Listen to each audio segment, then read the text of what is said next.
The Australian Book Industry Awards are entirely unbiased and completely apolitical, so I've been told.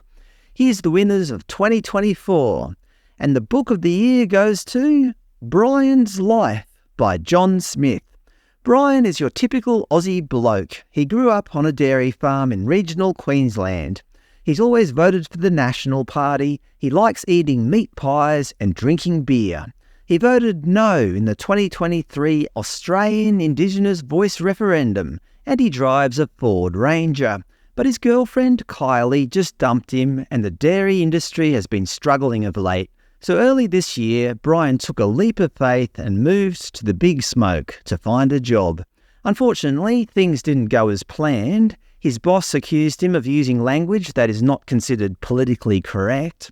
The government want him to get rid of his Ranger because it doesn't meet the right emissions targets. His colleagues told him he has to change his diet to save the planet. What will Brian do? Brian's Life is the award-winning novel by acclaimed author and proud North Queenslander John Smith. If you couldn't already tell, Brian's Life is a work of fiction, in that the book doesn't exist. I made it up. I guess it was just my attempt at humour to kick off this video. But here is the real Book of the Year for 2024, and this is not a joke. The Voice to Parliament Handbook by Indigenous leader Thomas Mayo and Australian journalist Kerry O'Brien. It was created as a simple guide to the 2023 Voice to Parliament referendum to address misinformation throughout the campaign.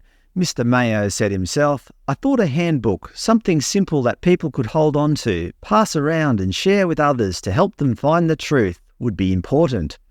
Obviously, the only people who bought this book were people who were going to vote yes anyway, so it didn't really have the desired effect. On top of being the Book of the Year, it also won the Social Impact Book of the Year, as well as General Non-Fiction Book of the Year, so it took up 3 categories. But in my mind, due to the overwhelming no vote at last year's referendum, I would suggest that this book should now be reclassified as a work of fiction. The General Fiction Book of the Year went to The Bookbinder of Jericho by Adelaide author Pip Williams.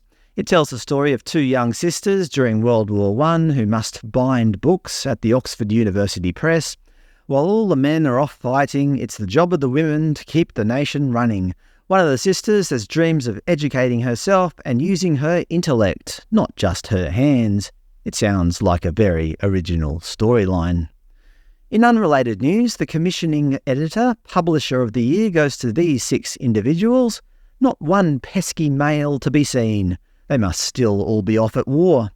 The small publisher's adult book of the year goes to Eden Glassy by Melissa Lukashenko. Ms. Lukashenko tells a story about Brisbane before it was Brisbane in the mid-19th century when Aboriginal people still outnumbered white settlers. In her book, she tortures Queensland's colonial myths while reimagining an Australian future. They even have a Bookshop of the Year category. One bookshop I found interesting was Big W. For those of you who aren't Australian, Big W is a giant chain of discount department stores owned by Woolworths. How the hell did they get on there? Well, I'll tell you how. They stocked a book called Welcome to Sex, a book written for children. And I tell you, it's pretty graphic. I've seen it. I probably can't even show you half of what's in it because I'd probably get banned. But yet it was out on the shelves for your children to peruse. It actually refers to people as penis owners and vagina owners. If only we had specific English words that could describe these sort of people. In July last year, Big W removed sex education book from shelves after staff members abused. And guess which book won an award this year? That's right, Book of the Year for older children ages 13 plus, Welcome to Sex by Melissa Kang and Yumi Steins. Co-author Yumi Steins said the book is for 10 to 15-year-olds, but she'd be happy with a mature 8-year-old having a flick through. Why can't children just be children, for crying out loud? Anyway, there's some of the books that won the prestigious Australian awards, but Big W winning a Bookshop of the Year award? I think I'm done. I can't do any more. So revisiting what I said at the start, the Australian Book Industry Awards are entirely unbiased and completely apolitical. Do you agree? Or did I really stuff that up?